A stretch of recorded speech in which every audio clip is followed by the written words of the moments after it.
Hey everyone! In this quick tutorial, I'll show you how to share a YouTube video link that starts or even ends at a specific time. Perfect for sharing just the important parts. Let's get started. Step 1.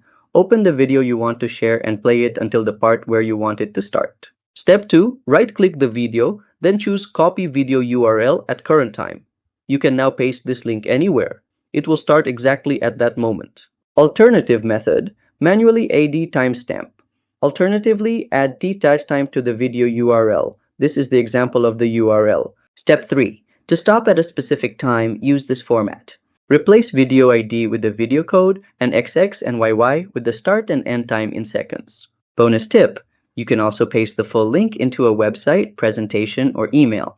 It will still honor the start time. And that's how you share a YouTube video starting or even ending at the time you want.